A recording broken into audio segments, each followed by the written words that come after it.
Good afternoon and welcome to Children of World War II Tell Their Family Stories. This class will be only on Zoom due to the university's policy in regards to COVID right now. So if we will be having perhaps questions and answers after the class if there is time, but right now that's the best we can do. So perhaps you're asking yourself, well, what is Children of World War II Tell Their Family Stories about? And it's simply this. I have recruited several people that are going to come and talk about their family's experiences during World War II. And what I will do is I will basically set the stage for their presentation. So I will give a historical background, and then they will tell their family stories. And certainly, this is certainly appreciated by me that these people are willing to come forward and do this. Well, I think the most important thing about this class, though, simply is this, is it's not just designed to be informative for you, the viewers, but it's designed to encourage you, the viewers, that you will indeed begin to research your own family stories as well. So why is that important? Because these people that sacrifice so much can no longer really tell their stories. There's so few of them left. And I think it's critically important that these people be remembered, the sacrifices they made be remembered by generations that come after them and come after us. So perhaps you have a father that's or a mother that served in the war, perhaps you have a grandmother or a grandfather that served in the war. Try to take the time to research and find out what their story was, and then share that story with others that come after you. And I think that's the most important thing. Well, why is that really important? I guess you could ask that. And my feeling is this is I think these people changed the world and made it a much better place. Certainly, I think if the Axis had won, that would have been a very, very different world than the world we live in today. So I think their sacrifices were important. And I'll quote General Eisenhower during World War II, what he said about this. Ike said this. If the Axis should win, we would really learn something about slavery, forced labor, and the loss of individual freedom. And that's by General Eisenhower. And I believe that. I certainly think that this generation, what people have called the greatest generation, made a tremendous contribution to the world we live in today and made it a much better place. And that's why I think we need to share these stories and honor their legacy and make sure that we continue on today to have some of the same values. So as far as this particular class goes, today's class will be done by Mr. Bill Sherling. He will talk about his father, who was a second lieutenant and a co-pilot on a B-17 that was shot down over Germany, and of course talk about his mother at home and some of his childhood as well. So with that said, let us get started.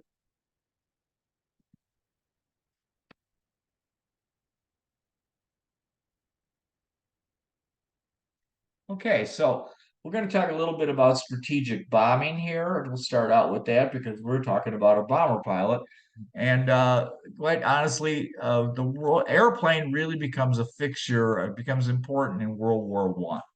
And in World War One, we see the airplane becoming a key part of the military. Now, of course, in World War One, it was primarily used for reconnaissance. That would be, of course, we had the fighter races and the Red Baron and that kind of thing going on. But realistically, in World War One, the most important thing that air power provided was reconnaissance for the navies and for the troops on the ground. So, but as it develops, as World War One goes on, we begin to see the beginnings of modern bombing of what will become known as total war. And so, as we begin to see the Germans using Zeppelins to bomb London, they use Gotha bombers to bomb London, of course, and Paris. And I just to kind of illustrate this point, I chose this piece here from a newspaper in England called the Daily Mail.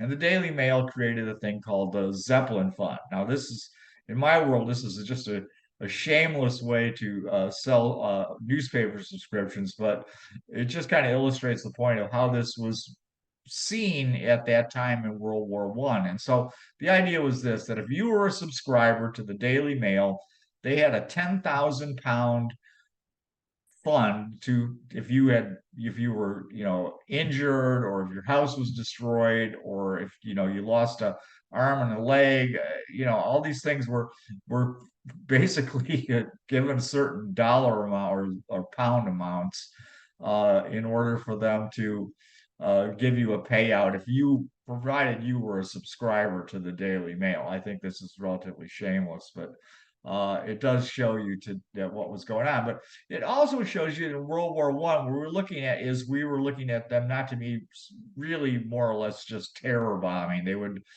fly over a city and dump some bombs out, and so. But the idea was to break the morale and to punish the British people, particularly by the Germans. Well, that's how World War One ends up. But we see the beginnings now of this total war, and so people begin to theorize what future wars, what future uses of air power are going to be uh, in going forward. And one of the key people is General Giulio Douhet, and Douhet is a Italian general, and he begins to theorize about air power and what air power is going to mean in the future. And he sees that air power is, you cannot defeat it unless you use other air power to prevent it. So because they're in the three dimensions, they fly over the ocean, they fly over the land, that air power is going to be the single most important thing in future wars. And his thinking is that first thing you have to do is you have to destroy the enemy's air force, because once you destroy the enemy's air force and gain total air supremacy, then you can bomb them at will. He also begins to look at what types of targets should be used. And he looks at them, for example, five basic types: industry, transportation, infrastructure, communications, government, and most importantly for Duet, he views the will of the people as to be the most important single thing that you can do with air power. And Duet really believes that if you can create such a terrible environment on the ground for the civilians, so basically you're bombing their houses, you're taking away consumer goods, you're just making their lives as terrible as possible, that what will eventually happen is the enemy's population will rise up against their own government and force that government to surrender. And that is really the premise that Duet has, as far as how air power is going to be used in the future. Well, by World War II, we see the British have adopted somewhat of this policy. Now, they didn't adopt it strictly because that's how they thought was the best way to win the war. It's not. Is what had occurred is the British were originally committed to daylight bombing. And unfortunately for them, they didn't really have the capability to achieve daylight bombing in the face of the Luftwaffe. A couple of key reasons is their aircraft weren't designed for that. And second of all, they don't have long range escort fighters. The Hawker Hurricane, the Supermarine Spitfire are really short range point defense fighters. You see a similar thing actually with the Germans with the Messerschmitt 109, which could not really escort German bombers much further than London in the Battle of Britain. So, similar idea there. So, the British attempt to do daylight bombing early in the war, precision bombing, and they attack perhaps the German port of Wilhelmshaven, and they basically get slaughtered by the Luftwaffe. And they realize quite quickly that they don't have the capability to use their air power in the daylight. So what are they going to do? Is they're going to try to use their aircraft at night to avoid German fighters. Well, the problem with that is navigation capabilities are so poor that they cannot possibly hit pinpoint target. They can barely find cities, to be honest with you. And so what are they going to do? And they're going to just try to bomb city centers. They're going to try to hit things they could actually find. They can't find a specific factory at night. So that is the best they can do, and that is how they're going to proceed. And so the British are going to night bomb and they're going to try to burn German cities to the ground. But they come up with a nicer name for this. It's really not very politically correct to say that, well, we're going to burn German cities to the ground. They come up with the phrase that they are going to dehouse German workers. Now, hopefully at night, German workers aren't home when they're getting dehoused, but of course they are. So, but again, it's just a way to make it seem more palatable to world opinion that that's how they're going to proceed in World War II, because basically that's the only capability they have. Well, the United States, on the other hand, is totally committed to daylight precision bombing under their chief, Henry H. Hap Arnold. And what they are going to do is they are going to try to create aircraft that can achieve these goals. And the simple is they're going to try to use high altitude daylight precision bombing.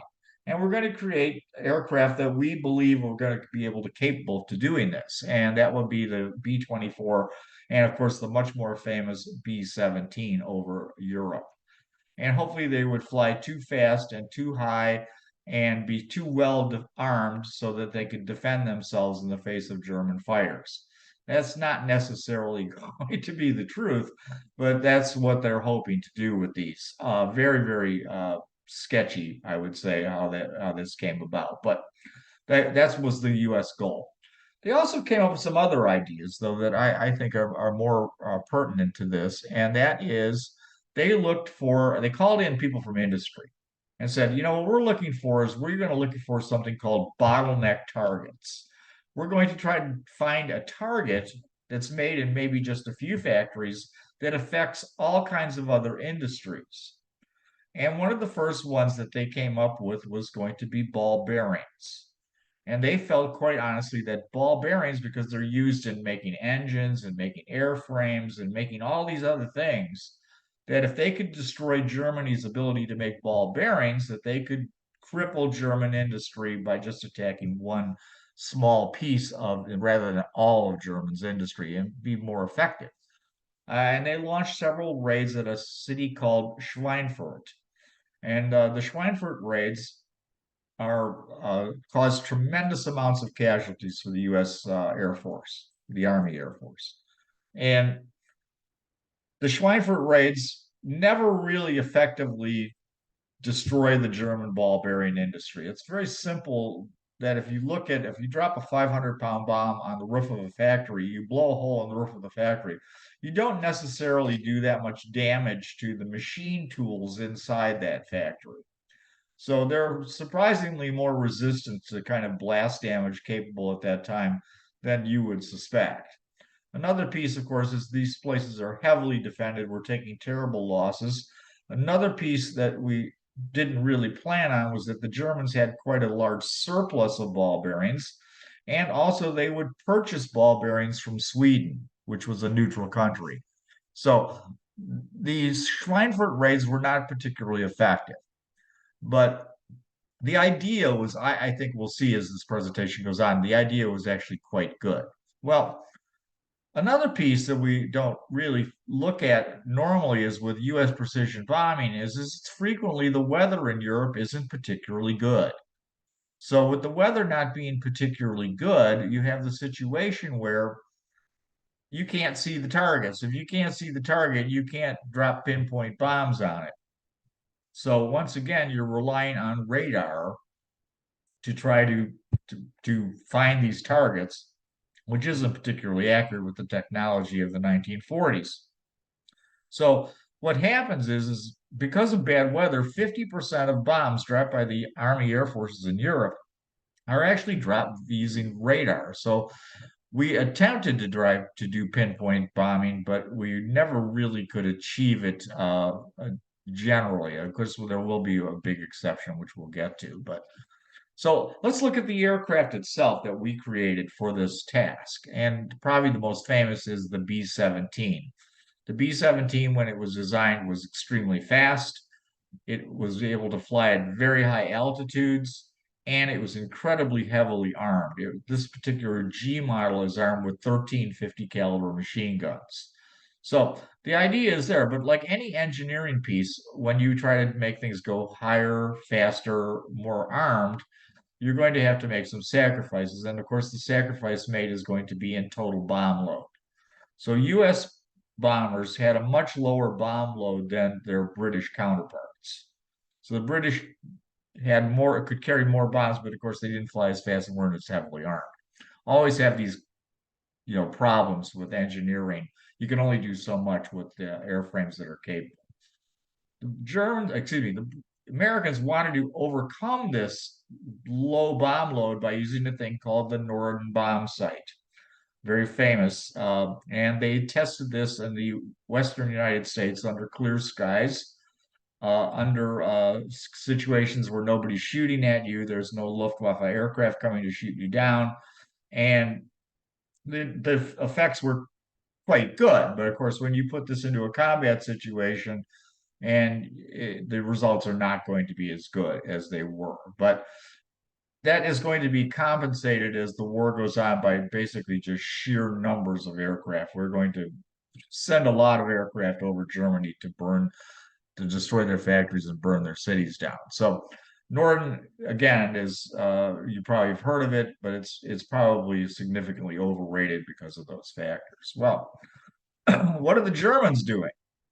Well, by late in the war, the Luftwaffe is in a tough situation. The Luftwaffe being the German Air Force, so they cannot field as many fighter planes. Also, by later in the war, we now have created an aircraft called the P-51D, which can escort our bombers all the way from England to Berlin and points beyond, actually. So now our bombers are going to be defended by our fighters, and that's going to make a huge difference in our survival rate. It's also going to take tremendous amount of attrition from the Luftwaffe trying to attack our bombers. Well, the other main piece, and surprisingly is actually credited with shooting down more bombers than enemy fighters, is AAA or anti-aircraft artillery. This started in World War I. The Germans realized, and many of the Allies realized, that they needed something to shoot down airplanes, and they developed a cannon specifically designed for this purpose. Perhaps the most famous being the German 88, which you can see in this picture. This was commonly referred to in World War II as flak, and that would stand for the German term Flugabwehrkannon, also referred to as Fliegerabwehrkannon, meaning aircraft defense cannon. So how did these things work? Well, normally 88s were deployed in batteries of 4 guns. And you can see that in this picture, the little red circle on the left and the right, those circles are other guns in a battery. So I can see 3 in this battery. I can't find the 4th one in this picture. And these are going to be centrally controlled by an analog computer. So an analog computer with only 5 guys is in basically spotting the aircraft visually at this point. And they are then radioing or communicating that information to these individual guns. So all of these guns will fire at exactly the same point in space. So the way these shells work is they're timed. So they fire a shell, the fuse is burning, and then when it gets to a certain altitude and a certain amount of time, that fuse will detonate the explosive. So they have to basically calculate where those planes are going to be in space at a particular time to use these. They do not have the capability of proximity fuses. As time goes on, the Germans will begin to use radar to control these guns. The first being the Wurzburg radar, which has some control over their capabilities. But then later in the war, there's a thing called the Giant Wurzburg, which gives them much, much better control. So they can now shoot through the clouds to attack Allied aircraft on their bombing missions and at night. One key thing, if you look at this picture again, you will see that the middle circle, there are little white rings around that barrel. And that each one of those white rings indicates a U.S. or British aircraft that has been destroyed by this battery. So that's how they would show that there's what their score was. So the 88, a very, very effective weapon. By the late in the war, they had deployed over 7,500 of these guns just as anti-aircraft weapons. So much so that by 1943, you see that their anti-aircraft defenses are about 39 million Reichsmarks, or about 29% of their total German munitions budget. So by 44, when the war is going poorly for the Germans, many in the German military feel that these guns should not be deployed as anti-aircraft weapons, but should be used as anti-tank weapons. The 88 is also a very, very effective anti-tank gun. It's a dual-purpose weapon. And they want to basically pull these guns and put them on the front, particularly on the Eastern Front against the Russians. And the decision is made that they can't abandon German cities to Allied air power, but what they can do is they can replace the crewmen on these weapons, the Luftwaffe crewmen, they can be replaced with women and with young boys. And so many of these guns late in the war are being fired by those people. So it's a significant change, but they never do. They realize they can't afford to pull these guns out completely and let their cities be abandoned to U.S. and British air power. Well, we talked a little bit about bottleneck targets, and one key thing that happened prior to D-Day was a thing called the transportation plan. Eisenhower demanded that the strategic bombers for both countries, the US and the British, be used to destroy transportation to help the D-Day offensive. So the Germans couldn't bring in troops in to crush the landing. Bomber Harris, the Arthur Harris, who's the charge of British Bomber Command, vehemently opposes this. The 8th Air Force also was not in favor of this at all, but they are overruled and Eisenhower gets his way.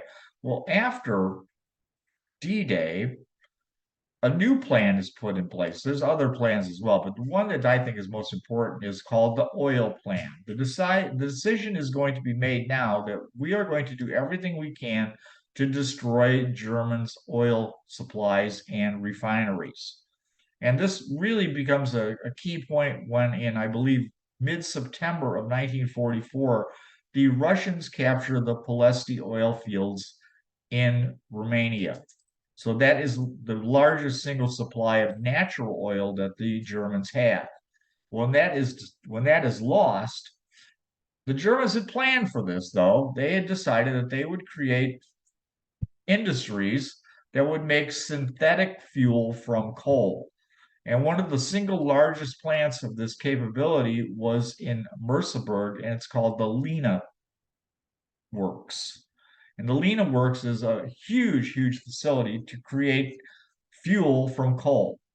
It becomes one of the most heavily attacked places in the world, and it becomes one of the most heavily defended places in the world as well.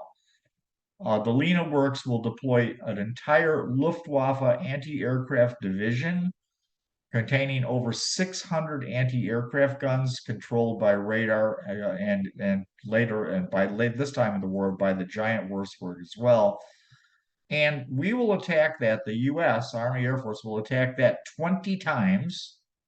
The British will attack that facility 3 times, trying to knock Lena out. And we literally attack numerous German facilities from Czechoslovakia and all over southern and eastern Germany. And by the end of the war, we're looking at, we've knocked out, I believe, 91 of these targets have been taken out.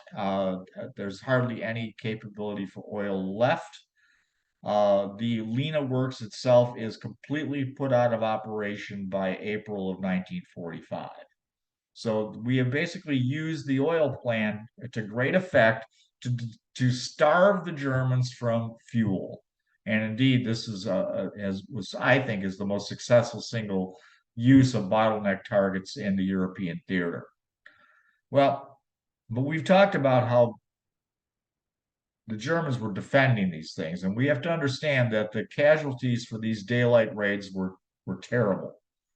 Um, the U.S. Army 8th Air Force suffered half of the casualties for the Army Air Force in World War II, trying to take out these German targets. So 47,000 casualties and over 26,000 dead from the 8th Air Force in Europe. So you could see that there was a tremendous price to be paid to try to use this to destroy German industry. And indeed, they were successful, I believe, in doing much of that. But the price that these people paid was extremely dear. Well, what happens, of course, then when you have all these planes being shot down is some people survive and they become prisoners of war. And we see that quite honestly that the World War II, we had 124,079 U.S. Army personnel captured by the enemy. 41,057 were members of the Army Air Force. The vast majority of these people were shot down over Europe. So we see the Germany and its European allies captured 35,621 U.S. airmen. So roughly 94,000 are held prisoners of war in European theater. And at one particular camp, this one, Stalag Luft 1, you can see in this picture, there were 7,717 officers that were held prisoner here. This is in the German city of Barth, about 105 miles northwest of Berlin. Now, early on, conditions in the POW camps wasn't particularly bad. There was no, it wasn't a party, but things were okay.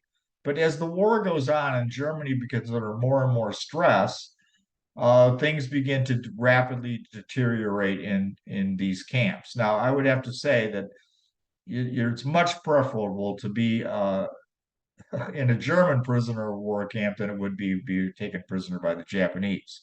But simply saying that as the war goes on, food becomes much more short. People are very hungry. And as the Russians move in from the east and the British and the Americans move in from the west, prison camps are now being evacuated to prevent them from being captured by the Allies. And so these people are called to do forced marches in order to get away from the advancing forces of the Allies and go to another prisoner of war camp. And so this is taking place many times in winter of 44 and into early 45, and there's terrible, terrible conditions for these people.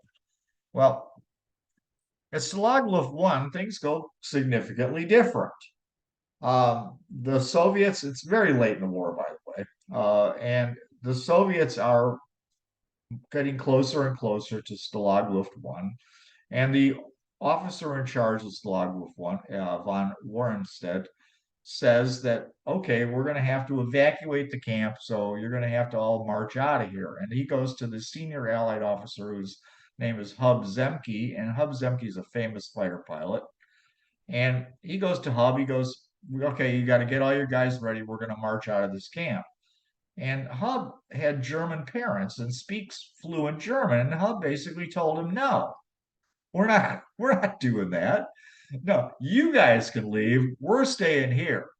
And actually, that's how it turns out that the Germans basically abandon the camp and become uh, the Allies prisoners are freed. But Zemke wants them to stay in place. He does not want them wandering off. And there's some incidents in the town of Barth. The Soviets caused some problems as well. There's a couple of casualties.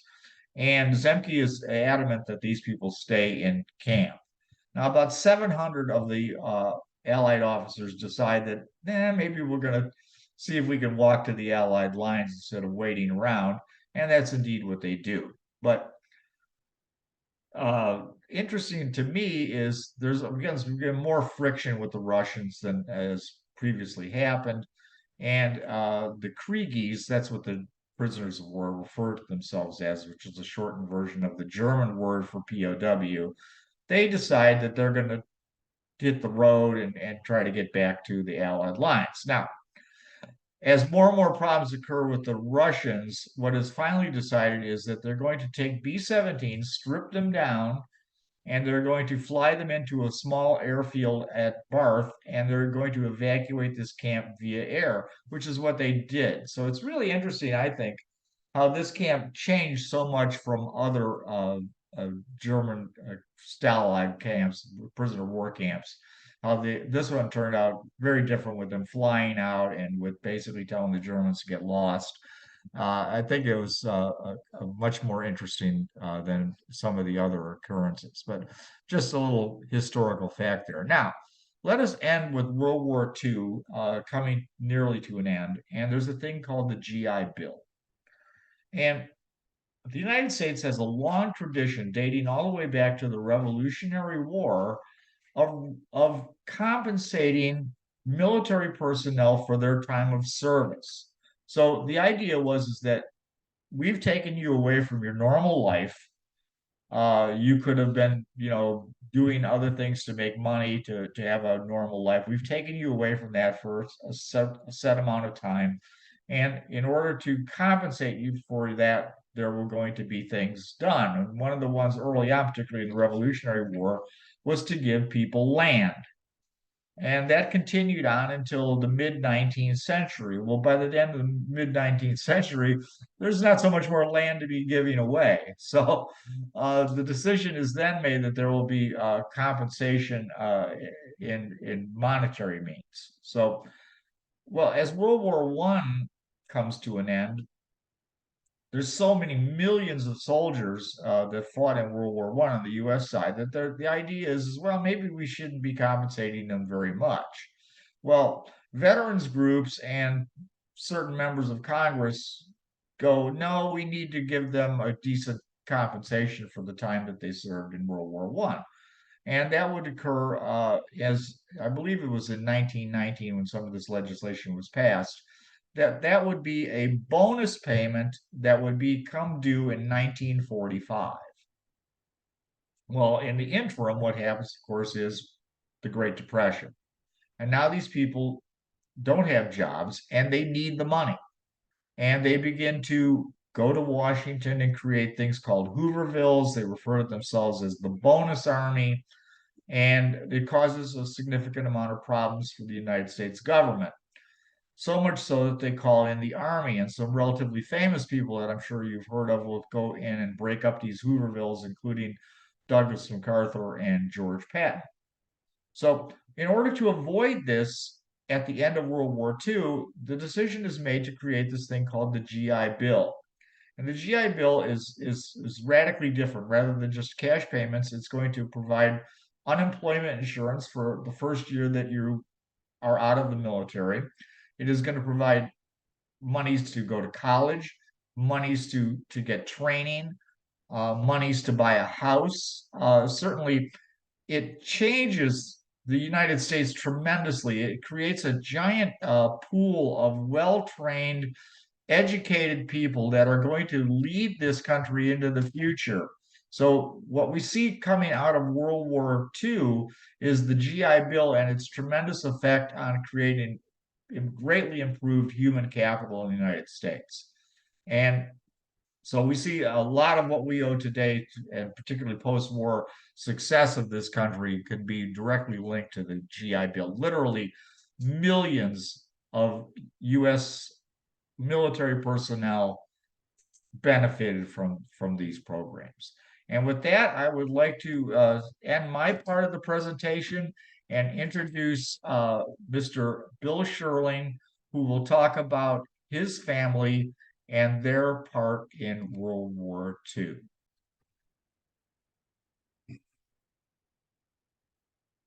Hello, my name is Bill Sherling. Thank you, Frank, for the introduction and explanation of what was taking place over the skies in Europe during the time that my father was flying with the 8th Air Force in 1944. And thank you also for your patience and encouragement as we developed this. Couldn't have done it without you. I have many members of my family cousins and other old friends of my parents, and that are anxious to see this. They know that this is something that's in progress, and so we're all going to be. I hope I can do justice to this, Frank. Okay, let me go on to my first slide.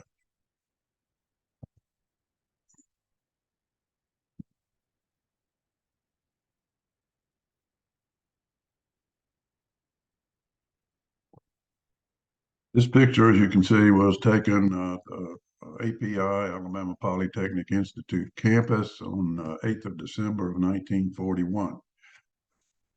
This picture to me is a very poignant scene. I'm sure that both of my parents were in this group of most of the Auburn students would have been there that day. About at that time, 3,400 or so were enrolled at API. And as you can see there, not a single one of them has their head up. They're all looking down. They're deep in thought about what they're hearing from a live broadcast of President Roosevelt, his Day of Infamy speech, and they're all now contemplating what will this mean in my life, or in the case of dad and mom, who were certainly there, what will it mean in their lives? um, so my mom is Dorothy Norman, was it at that time, Dorothy Norman of Fort Deposit, Alabama. This was at the end of her sophomore term. And for dad, this would have been early and late in his sophomore term, even though he was 2 years older than mom. He was on the co-op program, so between terms, he would work for the Alabama Highway Department. He was a civil engineering student at this time.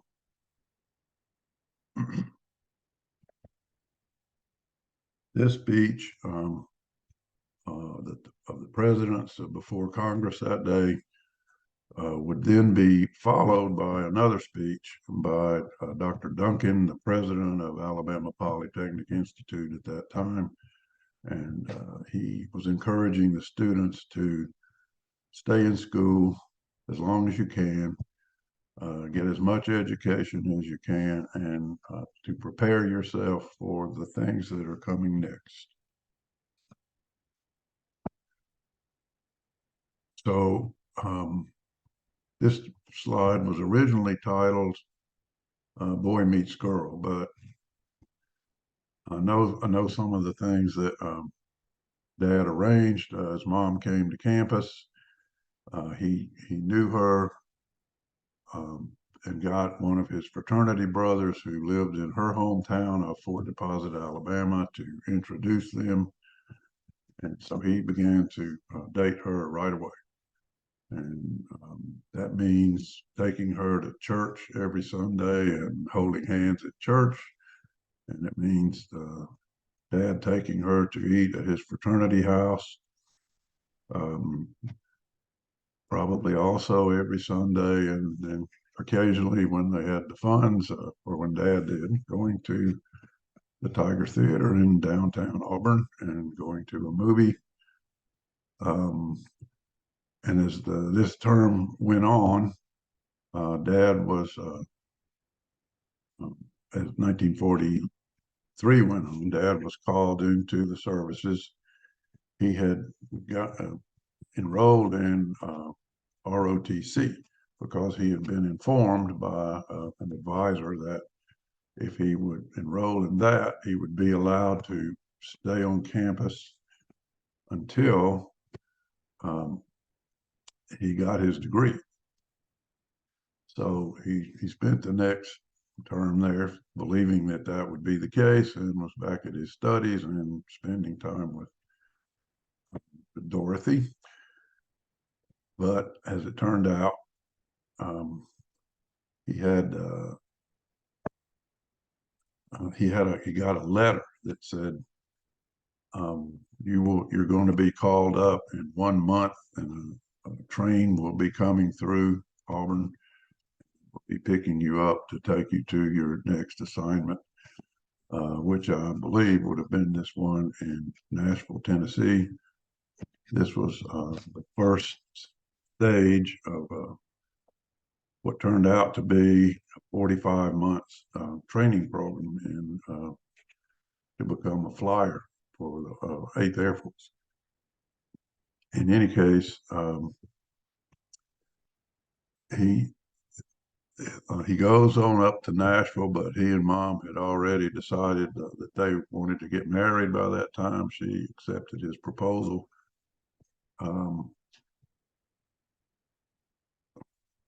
And let's see.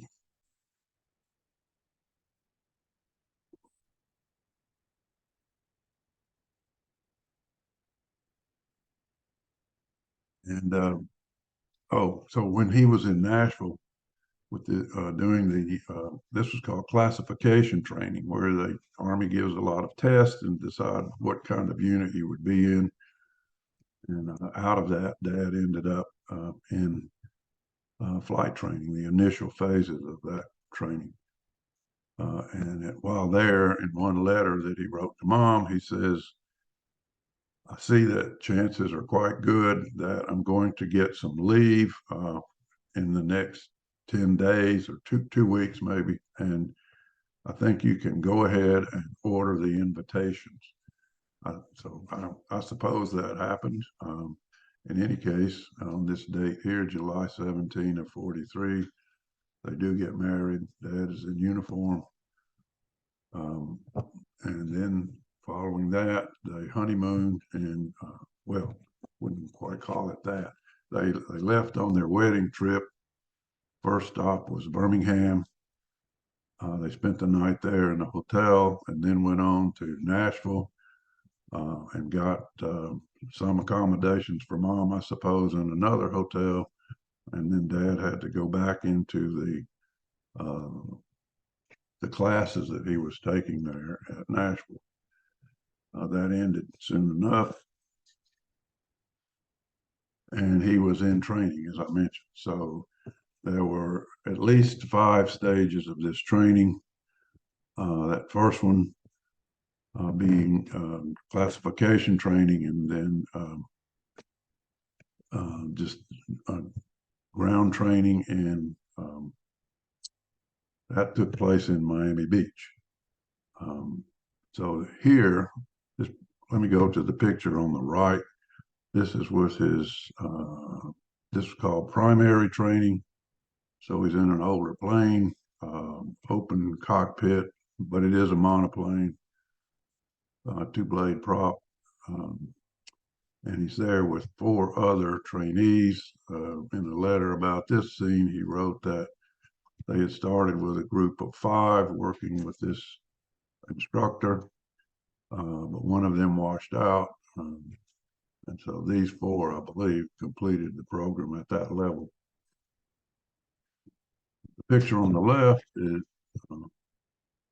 Mom is visiting Bill at Maxwell Air Force Base during his basic training. And here they're flying this is a North American AT-6 Texan, and they're flying out of Maxwell Air Force Base for that training. So Mom was able to come over and visit there regularly, I'm sure, because her community, Fort Deposit, Alabama, was in the adjoining county. So it would not have been hard for her.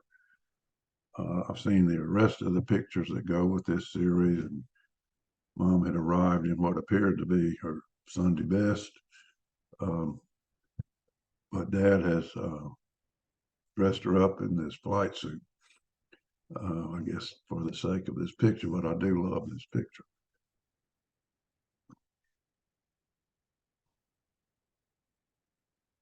So after 45 weeks as an aviation cadet, Dad gets near the end of his program.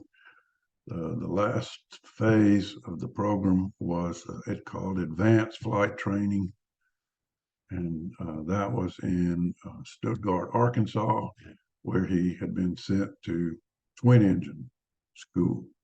And he was flying the AT-10 Wichita with The instructor would sit up front beside, just the two of them in the plane. Dad, in many of his letters at all phases of his training, writes about how much fun it was to fly, how much he enjoyed the maneuvers, and occasionally bragging on his ability, I guess I would say, how he was becoming used to the aircraft and was able to do spins and stalls, and his instructors were bragging on him and so forth.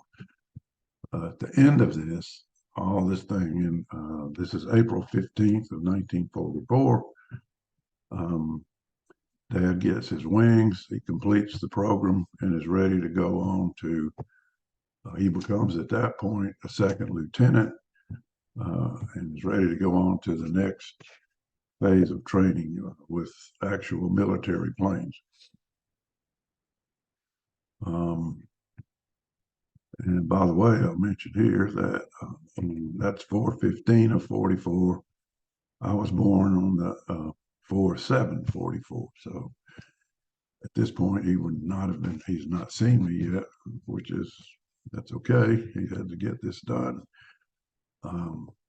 One thing that he wrote about at this point, after getting his wings was, and becoming commissioned, was that his pay went up immediately, considerably over his private's pay. And he also was excited that he was soon going to have flight pay added to that.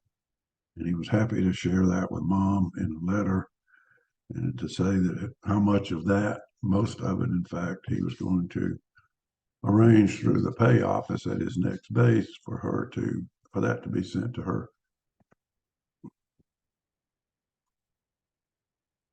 So at this point, he goes to Tyndall Air Force Base, which, as I read, seems to have a specialty in focusing on co-pilot training. And Dad had made it through all the stages, and the last was, his choice or his designation to continue as co-pilot training, not pilot training. I never heard him say anything negative about that. I think he was just glad to continue.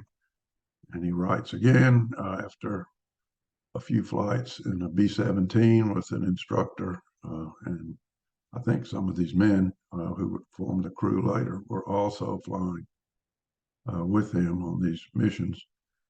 But how much he liked the airplane and how he thought it was not much different from flying the twin-engine trainer, except in the letter he said, except that it has 4 of everything on the instrument panel. Because it's a 4-engine plane, and each engine is monitored separately by the instrument panel.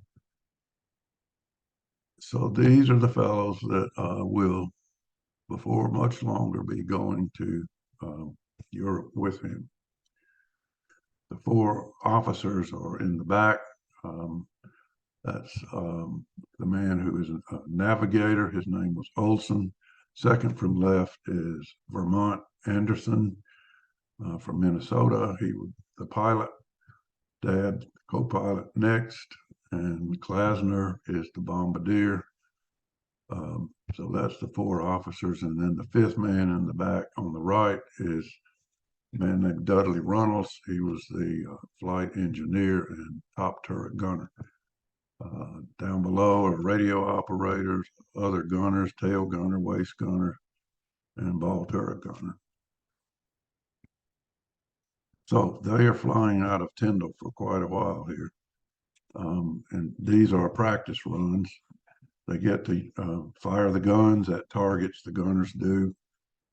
Tyndall was chosen here for this purpose because it's on the Gulf, and they can get out and do some over the ocean flying. They were doing nighttime flying, and just becoming a solid crew. All right.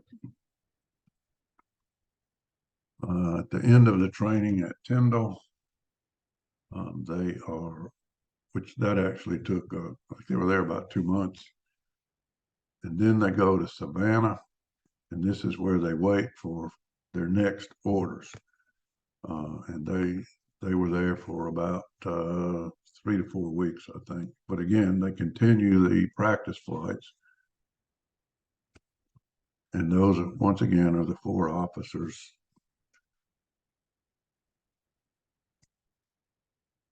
Okay, this next slide is after they arrive at Thorpe Abbott's U.S. Army Air Base. I'm going to go ahead and move this other. Does that go up? Yeah. Okay. This is the unit patch for the 349th Bomb Squadron. Each bomb group at this time would have 4 squadrons. Dad was assigned and his crew to this squadron. There are 12 planes in a squadron. And let's see, I said the 4 squadrons make up one group. So 48 planes plus some replacements. And but for a mission, ideally they would try to get all 48 in the air at one time. Thorpe Abbotts is a base located in East Anglia, England.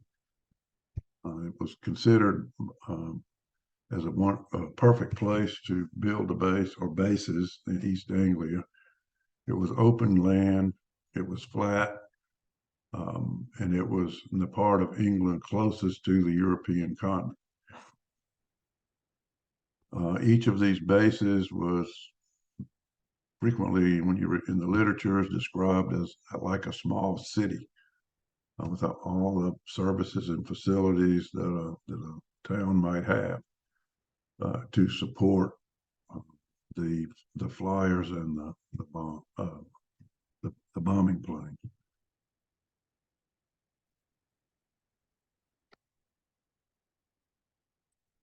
So just to go back a minute, they had flown from Savannah, I think, to a base in Massachusetts, then to Newfoundland. They had an emergency. They didn't land there, but an emergency facility was available in Iceland. Greenland. Then they flew to Iceland and finally to Wales. So they left Savannah on October the 10th, arriving in Wales on the 13th of October. And they awaited orders for a few more days, were able to do more practice flights, and then on to the Thorpe Abbotts base. This is the crew now, dressed in some of their flight gear for over Germany service. It appears to me that some of them have their Mae West on, the inflatable vest. All of them seem to have a parachute harness. They would have that before they took a practice flight over England, which is what they did next here. And this period ran for about 3 weeks before they got assigned to participate in a regular mission. Let's see, they wanted to become familiar with all the land and territory around Thorpe Abbotts, what was going on at other bases, how close they were to other bases, seeing other groups forming up, and so forth. Interesting. I don't know. This is just something that was typical of my dad. While at this base, he bought an old bicycle from another flyer who was going back to the States. He'd completed his service, and it was all bent up. He bought it for a few dollars or pounds. And then he had great mechanical ability, and so he repaired the bike. And then he bought some others and fixed them up and sold them to other guys. He wrote back to Mom about this, that he had made X amount of dollars during that first week repairing and selling bicycles to fellow flyers. But that's how they traveled around. This particular base was in Norfolk County, about 4 or 5 miles from the village of Diss, D-I-S-S.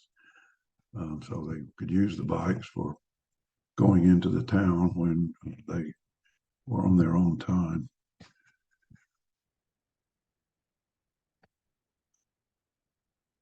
Okay, so while at Thorpe Abbott's, Dad would have had this picture made, and all the other flyers would have had something similar. This is something that we found in his personal effects. And this picture was used to so that if a flyer was shot down and escaped from prison camp, or was not captured by the Germans, let's say, well, shot down over France, then the French resistance would try to help these flyers get back to England, usually by way of Spain. In any case, they would make these fake IDs for the flyers using these photographs. And I suppose this helped some flyers in that process, but eventually the Germans probably didn't take them very long to realize, hey, we've seen this outfit before. I suppose each base would have just a few outfits of this sort. And so the Germans caught on to that. I don't know if that changed the whole program or not.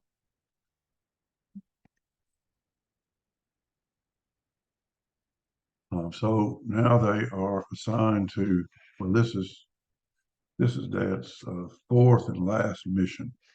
He and his group flew 3 other missions prior to this in late November. So the first one was to Aachen, Germany, and that interestingly was a tactical mission, not a strategic mission, because they were Aachen was right on the German frontier and was a part of the Siegfried Line. So the purpose of this attack, or this bombing mission by a number of aircraft from the 100th and others, was to try to slow down troop reinforcements into that area where American forces had punctured the line and were advancing a couple miles north of Aachen. His next 2 flights or missions were to Hamm, Germany, about a week apart. The second one on the 29th of October, and that was a large assembly yard as part of the transportation system, marshalling yard, what I mean to say, where many trains, troop trains and supply trains, ammunition trains, would all be put together in the yard and made ready to go to one of the fronts or not. And so the German locomotives would then pick up one of the trains and take them off to the intended destination.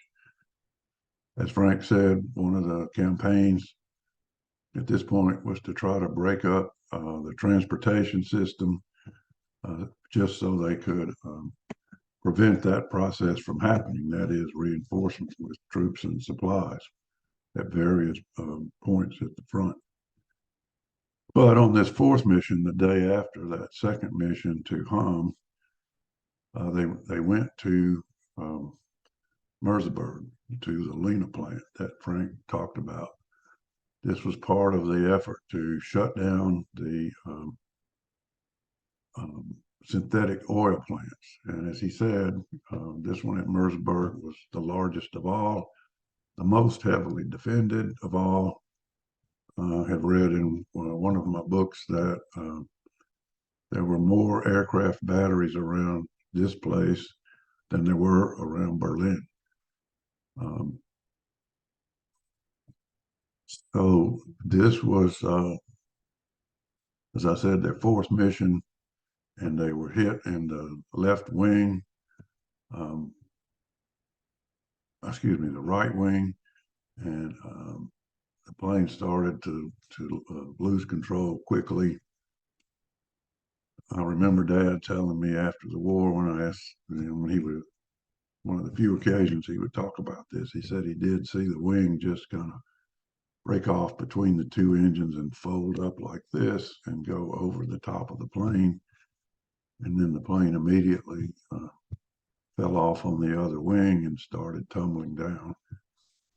That kind of tumbling action creates tremendous centrifugal forces inside the plane, and they just don't have much time to get out.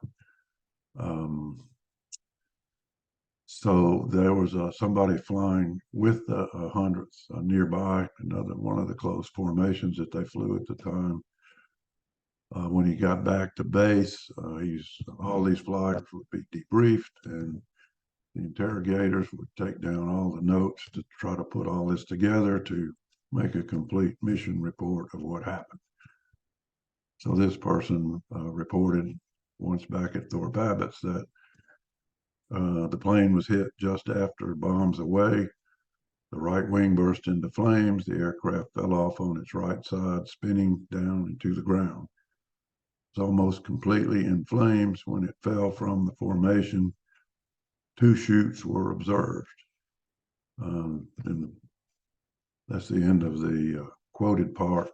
The aircraft received a direct flak burst, went down in a tight spin at 1320 hours at 26,000 feet in the Merseburg area, and was seen to crash and explode among a large group of smokestacks.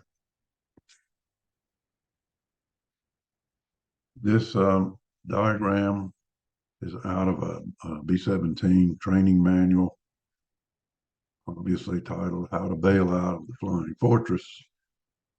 So here is a cutaway view of the plane. This gives me an opportunity to talk a little bit about the unusual circumstances that allowed my father and 2 other men to safely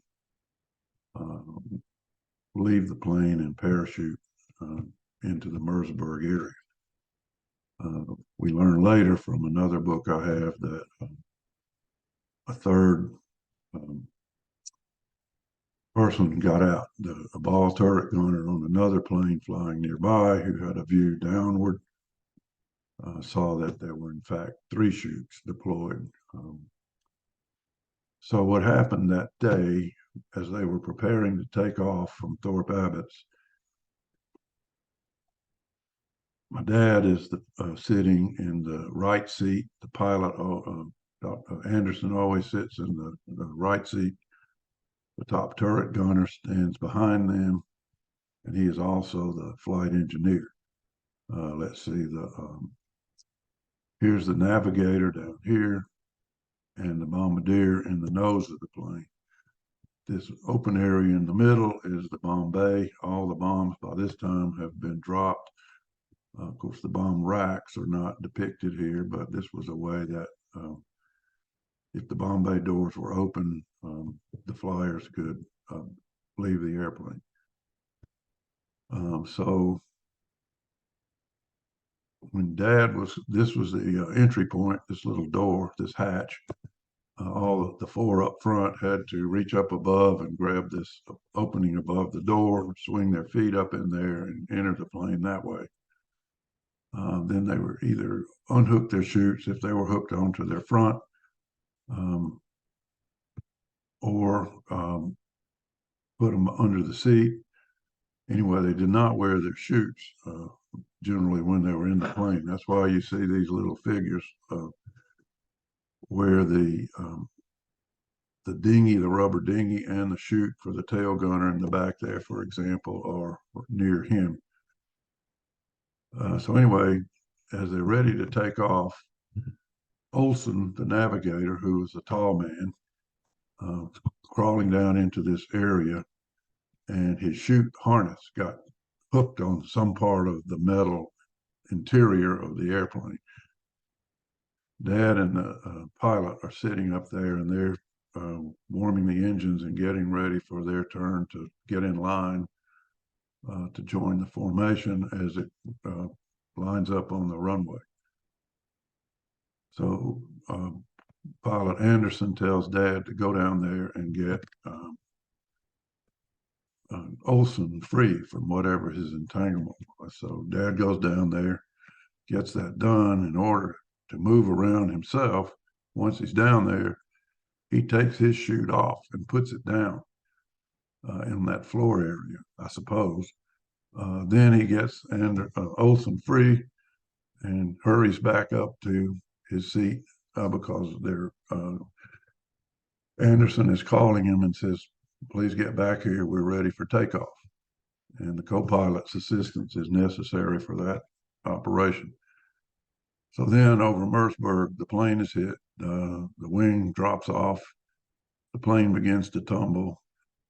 Dad believes he was knocked out briefly, but when he wakes up, when the plane had tumbled in one of these ways, he had tumbled down into this opening at the bottom of the plane where he went in. And he said to us I waked up, there was my parachute right next to me.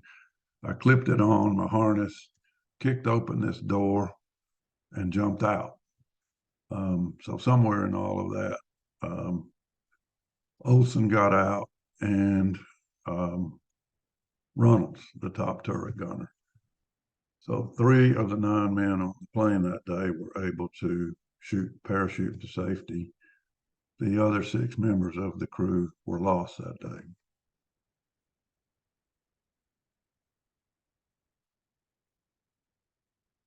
And this is a record.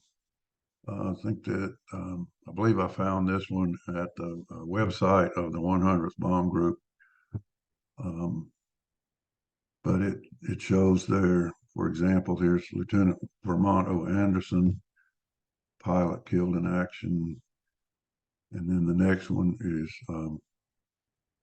let's see, co-pilot, that's Dad. And and red means they survived, and then these others did not. Very unfortunate.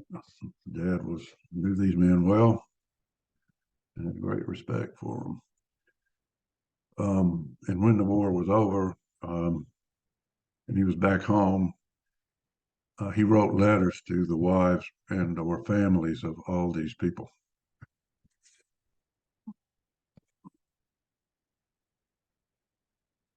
And he says when he hit the ground in his chute, he landed in the middle of a German anti-aircraft battery, one of those many that were encircling Merseburg. And so he said, a captain from the battery just walked over with his pistol drawn and said, "Give me your pistol," which Dad did. And then he was a prisoner. And here we go with that. This is a telegram. That shoot down occurred. Dad's parachuted on November the 30th of 1944 and was captured by the Germans that same day. And now Western Union from the government in Washington says to Mom, "Secretary of War desires me to express his deep regret that your husband, Second Lieutenant William G. Sherling, Jr., has been reported missing in action since 30th of November over Germany. If further details or other information are received, you will be promptly notified." Signed, Dunlop, Acting the Adjutant General. So that was about 3 weeks or so after Dad was shot down. This was the first she heard about it, and now she knows he's listed as missing in action. In the meantime, Mom had continued to write her regular letters, as they did all through Dad's training and wartime service. And then after that point, they would come back to her. They were, as you can see from the stamp, they were addressed to, well, here's Dad's name here with his serial number, 349th Bomb Squadron. And then the stamp for the 349th Bomb Squadron of the 100th Bomb Group. Walter Burke, I guess that is first lieutenant there. This was one of his duties, was to not send these unopened letters back to the sender. And we have quite a stack of those.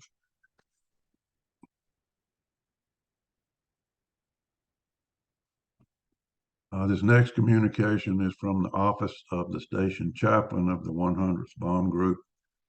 To me, this is a very poignant letter to Mom. She wrote, I think she was probably asking, as she might have done, surely you have other information you can offer about my husband, that sort of thing. But he replies in a well-worded letter that no, we cannot do that, and he gives the reasons why not. Um, and then the third paragraph is his praying for that God may keep your courage high and your faith firm. Uh, and we'll, as soon as anything is known, you'll hear it from another department, not from me. And this is son Glenn F. Tesca, Protestant chaplain for the Hundredth Bomb Group. Now, these two pieces are a couple months apart in time, but one of those was necessary for the other to happen. When Dad was captured, he was at first taken to what was called the Dulag Luft in Germany. The prison camp itself is called a Stalag Luft. So Dulag means a temporary holding area. And Stalag basically is a permanent holding area. So the Germans at the Dulag would have given these cards out to all the prisoners coming in. They could put the date that they were there, which was 5th of December. So that many days have elapsed since he was shot down on the 30th of November. And you could do one of two things with this. You could leave the phrase, I am in good health, and cross out slightly wounded, or do it the other way around. And then you could put your name, rank, serial number, and U.S. Army Air Forces there, abbreviated. So this card would eventually find its way to the Red Cross, International Red Cross in Switzerland. After that, it would be processed over a period of some more days and or weeks in Switzerland. Eventually, they would notify the U.S. government that this prisoner with this number is now in German hands. So you can see a good bit of time goes by before Mom finally gets this telegram. And this one says, report just received. This is the 18th of January of 1945. Just received through the International Red Cross. State your husband, Second Lieutenant William G. Sherling Jr., is a prisoner of war of the German government. Letter of information follows from Provost Marshal General, again signed Dunlop, the acting adjutant general.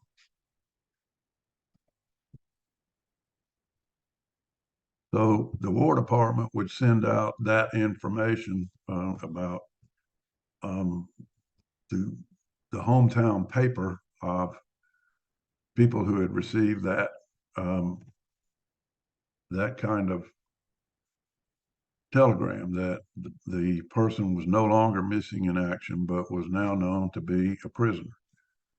And this appeared in the Greenville Advocate, which is Dad's hometown, Thursday, January 25th, 1945. And here he is. They put his picture in there. This was the picture from when he got his wings. I can only assume that all this was provided by the picture by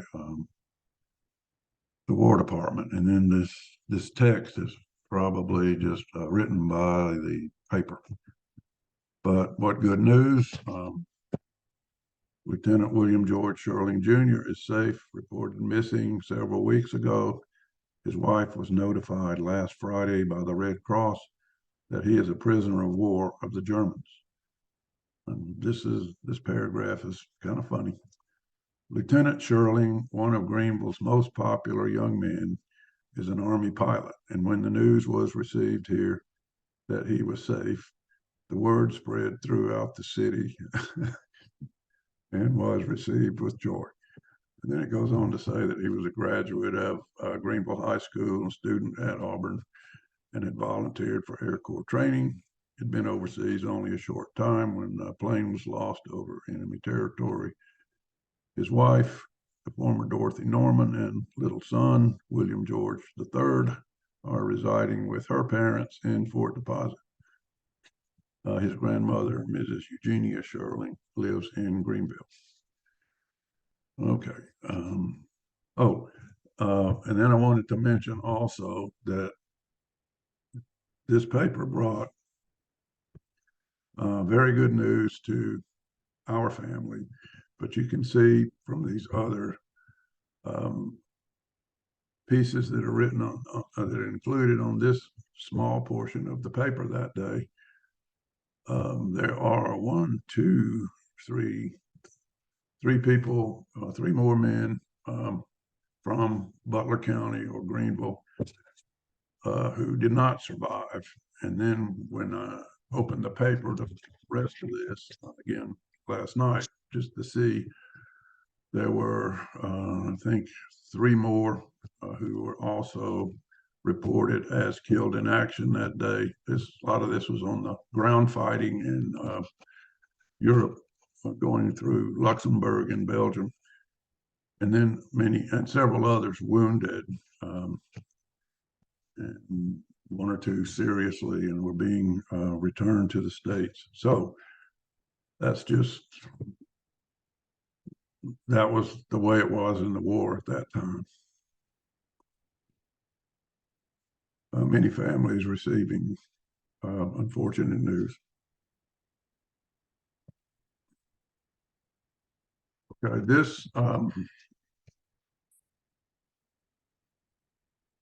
this slide Frank made for me from something I blew up out of this book.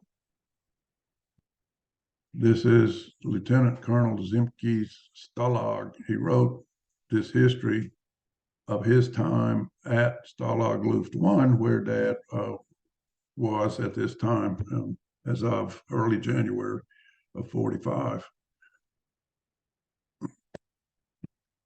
And this is the way the camp looked.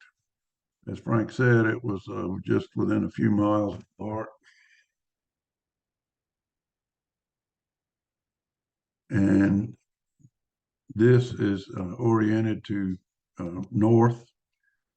So what you see here, this is an estuary. Here comes this river into the estuary. The estuary opens into the North Sea.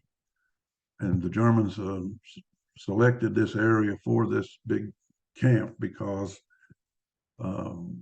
given its location there, the water table was very high.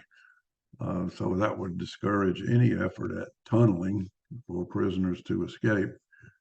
As it was known, they had attempted at other places. Another interesting thing about the history of this camp is that this section here, called the West Compound, which is the one running horizontally in the middle, was all Royal Air Force prisoners. And some of them were in there from late 1940, 41, on through the end of the war. This little area in the corner between the vertical section, or the northerly section, is the German administrative area. Then this next part has a few more barracks and a building called the Cooler, which was where prisoners were put in solitary confinement from time to time. But when Dad arrived in January, the North, the North 2 camp was almost finished. North 1 had been finished for some of the first American prisoners arriving in 43. So now prisoners are being sent there. North 2 and North 3 compound was well underway and was finished shortly, I guess, because Dad was put in North 3. The little squares, the black squares, represent the guard towers. There were 24 of those around the whole encampment when it was finished. This one in North 1, it's the nickname, the Head Shed. I'll get back to that later. That involves Colonel Zemke. There was a hospital there. The British contingent actually had two doctors, and so they would also treat the American POWs as needed. And eventually they had various chaplains there too. And so did the Americans. Let's see, all this structure at the bottom of the picture here is a flak training school.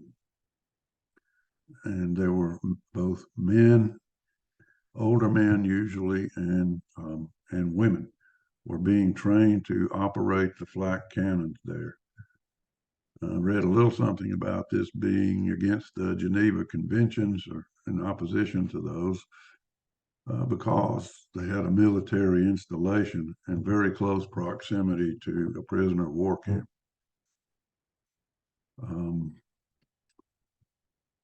Let's see. So, yeah, you saw the picture of the double strand of wire. That's what the two lines represent.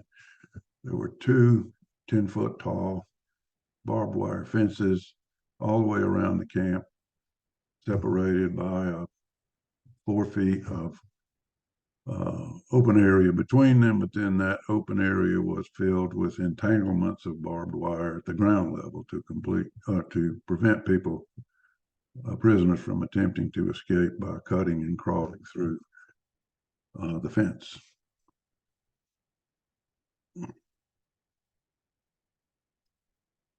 Okay, now this little book is what Frank was,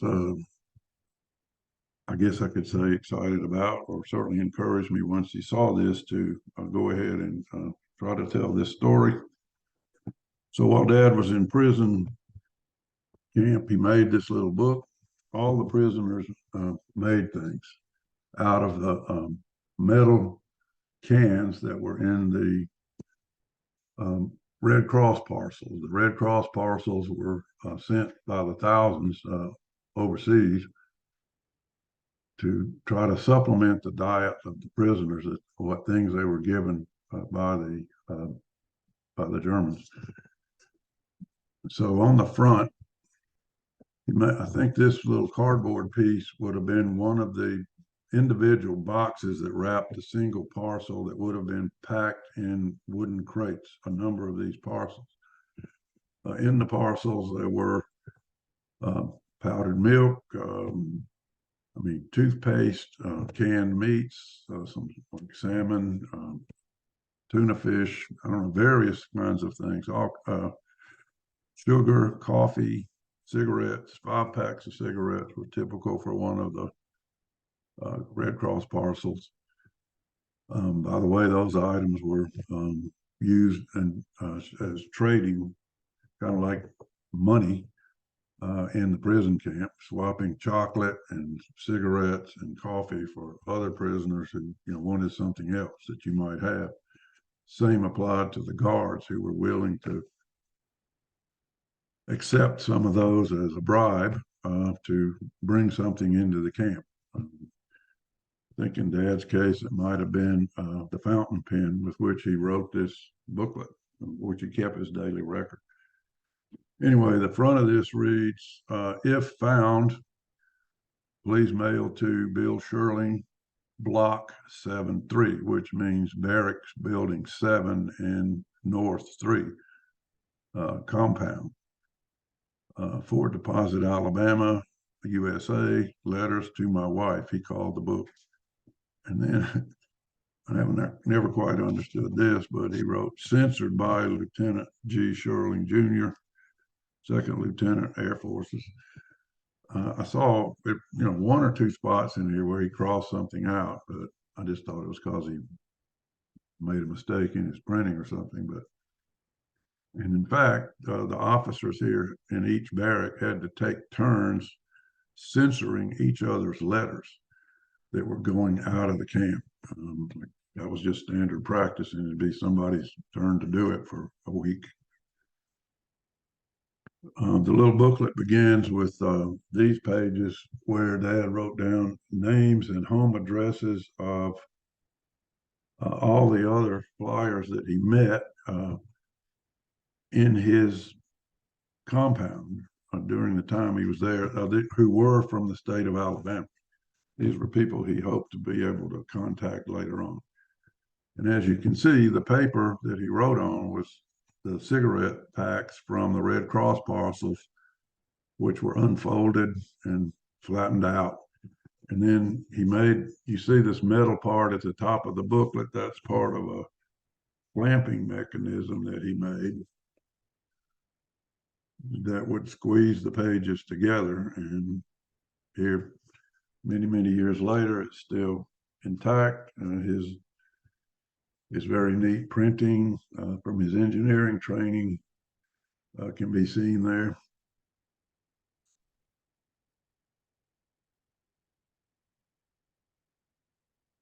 Okay, this is the second view of this. This is the back side of the booklet, and you could get a good picture of it there. He made a metal border for this back, wrapped around a cutout section of a powdered milk can. Most of these cans had the word Clem on them, which was milk spelled backwards by the company that made them in the United States. And then the prisoner slang was his Clem can. And they, for example, they would make their own cooking pots out of these Clem cans. They cooked their food on just a little cast iron stove that sat in the corner of the barrack. Each barrack would hold typically 24 prisoners, and they slept in bunks that were 3 high, just simple wooden bunks. The mattresses were burlap bags sewn together and stuffed with wood chips. That made the mattress. So it was, pretty basic. Anyway, so that's the diary. He would address it to mom, and he usually say something about asking about me and how old was I. He knew how old I was, and he kept up with that, wishing he could get home and we could be together as a family. But he wrote about, I guess, food at the camp, and how the cooking was going, what the Germans had to offer them, and how they supplemented that and tried to invent new dishes to eat by putting in items from the Red Cross parcels. So as late March and February comes around, things are getting pretty tough for the Germans in the country. They're getting low on food and coal and everything else. So the ration for coal to put in the stove was cut down from 2 bricks a day to 1, and later to some kind of substitute for that. They had to divide into groups to cook the food. They call these combines. Started out with 6 men in one food combine, so 6 would take it. 1 or 2 cooks for a group of 6 would take their turn to prepare for that group, and then there would be the other 3 groups. So cooking was an ongoing thing all day long. The Germans provided plenty of potatoes, rutabagas, turnips. They had that to give them some sort of basis for a meal. And later they added a very thin barley soup, although Dad said, hey, that tastes pretty good. He wrote that in his diary.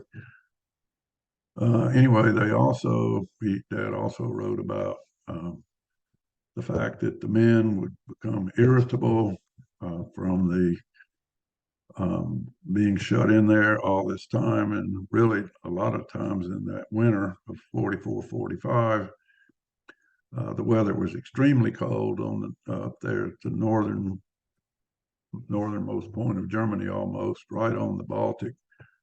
A lot of snow, very little warmth in the barrack. So anyway, just every little thing he said they could have a scrap about sometimes. But he also,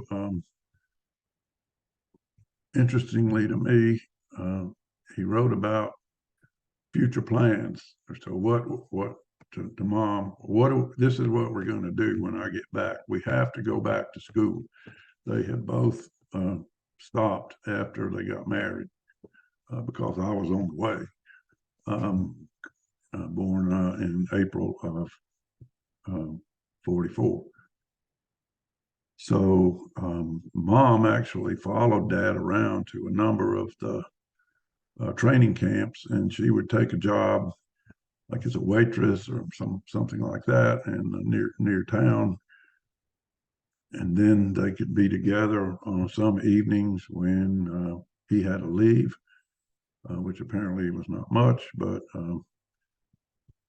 in any case, she did not continue her education at that time. She just was following dad from camp to camp, and then finally followed him down to Tyndall Air Force Base. And also there, she met all the other wives that were on the crew. So let me mention here, I omitted this, while the crew was missing in action, all the wives were, and I suppose sweethearts for some of them, were writing each other. They got to know each other during the time they were down there. And so, and mom especially wrote a lot to Betty, who was Anderson, who was the pilot's wife. And then mom was aware later that she had gotten a telegram that your husband is now declared killed in action. So that was a hard time.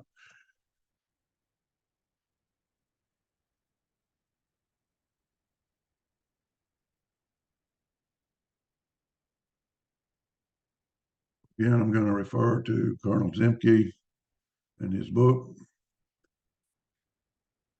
So he arrived in camp either in late December or 44 or early 45. He was a P-51 pilot and commander of the 56th Fighter Squadron, which was one of the most successful of all the fighter squadrons in the European theater.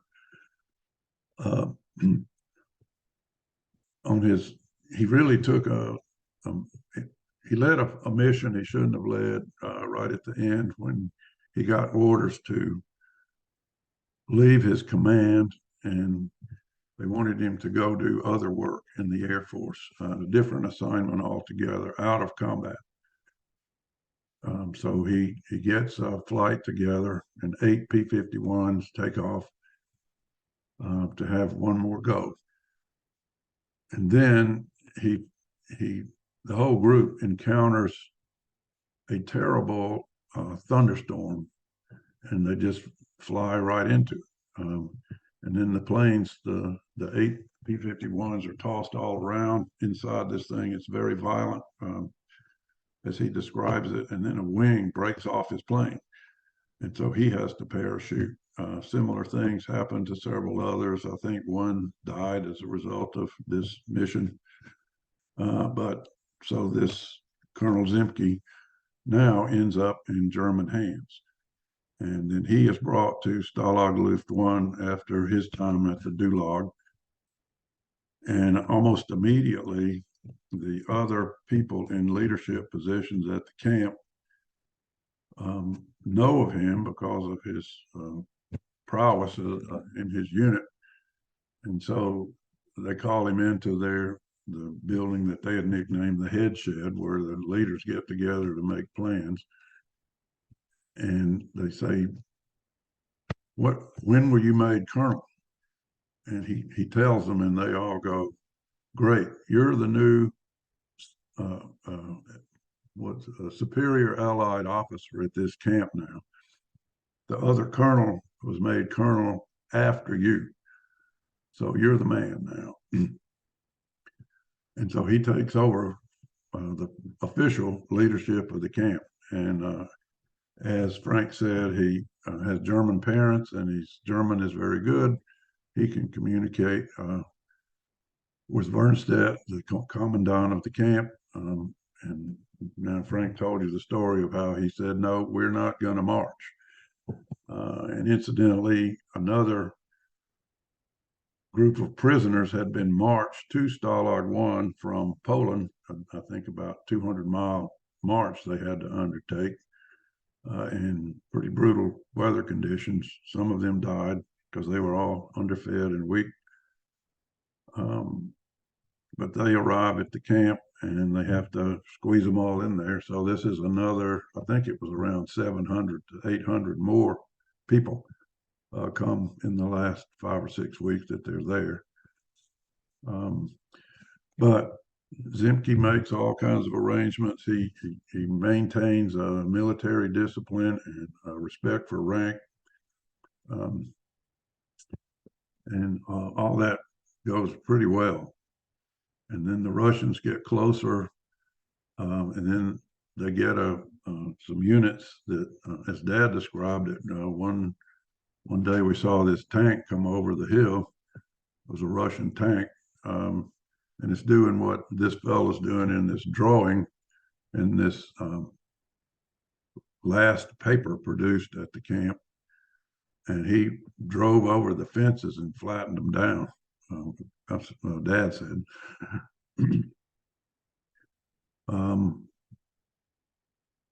And so Zemke was trying to maintain order, keep people from, going on any kind of rampage. And again, that worked pretty well. He had I think all the officers there respected his authority and, knew what military discipline was about. There were a few exceptions. And Dad noted a couple of those in his diary about he knew of at least 2 of their fellow prisoners who had gone into BART and probably ended up somewhere where they shouldn't have and were shot. The camp also had other newspapers that didn't look nearly this official or complete. They were just sheets of typing paper.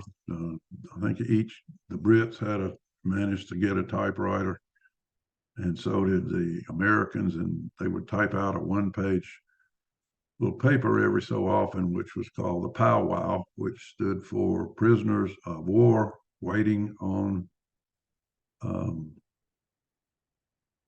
can't remember the other word. I'll think of it in a minute. Sorry. And that paper was secretly distributed around camp just in single copies to each compound, snuck in, and then somebody had to memorize it and then share it with somebody else who could remember the verbal report in each barrack, and they passed news of the war around the camp that way. And they were receiving communiques through secret radios that they had installed in the camp. The British had one, and Americans had one. They were well hidden, but very clever. Again, they used bribes to obtain some of the materials. And in these 8,000 men, there were so many people who had every kind of skill you could imagine that, apparently it was no hardship for them to put together a radio and then come up with this distribution system. So they knew how the war was progressing almost up to the minute. Okay, I didn't want to go to that one just yet. Sorry. Okay, at this point, on May 1st, which was Dad's 25th birthday, he waked up and he writes in his diary that, wow, the camp is ours now. The Germans left last night, April 30th. So they all had packed up the day before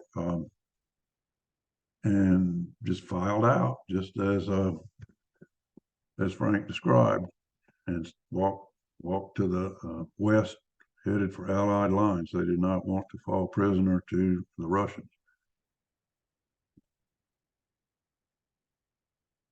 And then You saw the planes flying out. Frank noted that these stripped down B-17s came in there, all guns removed, a plywood floor installed in the Bombay, um, so that they could get about 30 GIs, 30 prisoners with their duffel bag in one B-17. And in about 2 days, they flew out, I think something on the order of 7,500 people. The weak and the sick went out first, and then Zemke went out on the last plane. But this didn't happen until somewhere the planes taking them out until about May the 12th. So Dad and the other and a few well a number several hundred other prisoners began to fret in small groups or individually about what on earth was going on, and they were hearing bad news from the Russians, rumors, lots of rumors going around, that the Russians wanted to put them all on trains or trucks and take them to Odessa on the Black Sea to supposedly arrange their evacuation into Allied hands from that point. They didn't want anything to do with that. The Americans didn't, I guess. So they started to leave a few at a time. And about somewhere around the fifth or sixth, Dad was one of those people. So he was ready to get home and didn't want to take any chances on something else happening. And so he just leaves the camp. And on another website from one of the Hunters Bomb Group reports, I see someone that knew Dad just say, Sherling left. That was all. So he was gone. And he started walking. He told us after he got home that somewhere in these next few days, he had to do some swimming. I don't know, trying to figure out whether he swam across the estuary that was near the camp. I could see why that might have been a good approach, to be up north and not down on the roads. So he may have done that. Anyway, he was a swimmer in college, and he was on the first group of swimmers that earned a letter. So maybe that came in handy. But in any case, within a few days, he had made it. He said I had to slip through the lines when he got close, but he got into Allied lines.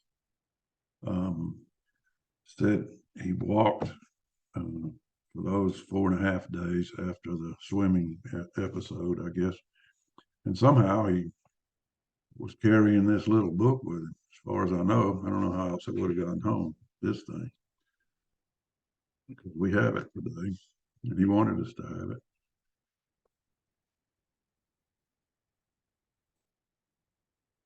So his about 90% or more of the returning POWs were going to a camp called Camp Lucky Strike that was set up at Le Havre, France, so that U.S. soldiers or U.S. former prisoners of war could be evacuated that way. And but Dad ended up north of the American lines where he crossed. He was into more of a British area. So we ended up meeting up with some British flyers, as did a number of other officers who were doing the same thing he was doing. And so they were able to get a lift on a British plane that was flying them back to London. And so they did that. And then I guess right around this time, May the 16th, then he was back in London. He was at a hospital in Oxford, England, and where he would have to spend 16 days in quarantine. And they were trying to also build him up by giving generous meals and a lot of protein and so forth. Um, so all that went okay, and he got a ship from there, and was one of the first ones from that camp to get back to the States by boat, as far as I know. I think that was what he said. So here we are as our little family, 1946. Dad is still serving. He got his discharge towards the end of that year. And I guess I must be about 2 or 2.5. I don't remember what was going on right then. And then next thing they did was what Dad hoped they would do, and that was get back in school.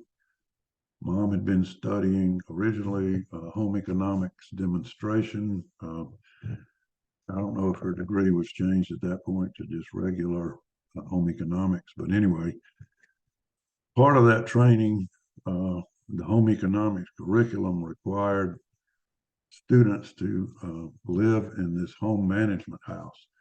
If you're familiar at all with the Auburn campus, this would have been around the place in the area where the University Library parking deck is now. It was just a two-story frame house that was ended up on university property. They acquired it somehow. So over here is Mom carrying out one of her assignments. She got some old seersucker suit from somewhere else and made herself this hat and coat and skirt, and then had enough left over apparently to make this little outfit for me. And then I was the first kid to live in the home management house. And at that time, couples were also first allowed to live in the house because so many returning GIs were already married and were like Mom and Dad were wanting to complete their degrees. I think this picture, and perhaps both of these, was staged for an article in the campus newspaper, the Plainsman. And here they are, they graduated at the same time, the end of the December term in 1947. I guess that would have been fall quarter. We were still on the quarter system for a good while after this. That had started during the war, in fact. And then my dad's brother came back. He needed a place to live. He had been overseas. And Dad and Mom, I think, were on the waiting list for a place in these apartments. These were old Army barracks near campus. They were converted into 3 apartments. I don't know what they looked like before. What was it? It was like 2 bedrooms, 1 small bath. Everything was small. A living room and a little kitchen at the back. And then they added this porch on. And then they just got them in there somehow to this piece of property. It's just on the north side of the cemetery in Auburn on Hare Avenue, if you know where that is. And this one was across the street from ours. And here, Mom and Dad in front or out in the space between 2 of them. 2 of these units would face each other across a small sidewalk. And this is my sister shortly after she was born. And they're happy about that. They wanted a little girl and got it. And my sister's a real sweetie. Okay, here's my last slide. Here we are later on, continued to live there while Dad was a teaching assistant at API, also a pilot instructor at the airport. And I guess 49, I would be either 5 there or very close to it. And you can see these barracks were, if you lived on the uphill end of the long structure, you were 1 concrete block off the ground. If you were down the slope, they had to make a stack of blocks pretty high to get the homes level down the street. But everybody was glad to have a place to live. I mentioned my dad's brother because my folks made it arrangement so that the brother and his wife could move into the place they were moving out of when they moved into their apartments. And here's two old cars here. Anyway, from there, Dad went on to become a teacher at um, Auburn University. He taught aerospace engineering, had a great career there. He was a longtime advisor to the student chapter of the American Rocket Society. He had two of the astronauts in his classes over the years. Um, Mom, when my sister and I grew up and got out of the house, she went back and got her master's degree in economics. In those years, she could teach freshman and sophomore economics with that degree. And so that was something she very much enjoyed doing and was a very hard but popular teacher. So have come to learn from students that we met in later years. Same can be said about Dad. Dad was also my scoutmaster, along with another man who lived in their apartments in that first unit I showed you. And his son, Ken Autry, is my best friend through life, and we're still buddies. And he moved back to Auburn after his career. So I guess that's about all I need to tell right now. Okay, Bill. Well, thank you so much for telling your family story today to the class. We certainly appreciate that. And at this point, I would want to mention though that Bill's father did take advantage of the GI Bill in order to get his education. I wanted to throw that in there. Yeah, mom did too. Oh, well, his mom did too. So anyway, thank you so much, Bill. Appreciate you, and hopefully we'll have some more classes as this continues. Okay, everybody, thank you so much for attending via Zoom today. Thank you, Frank. I'll look forward to it.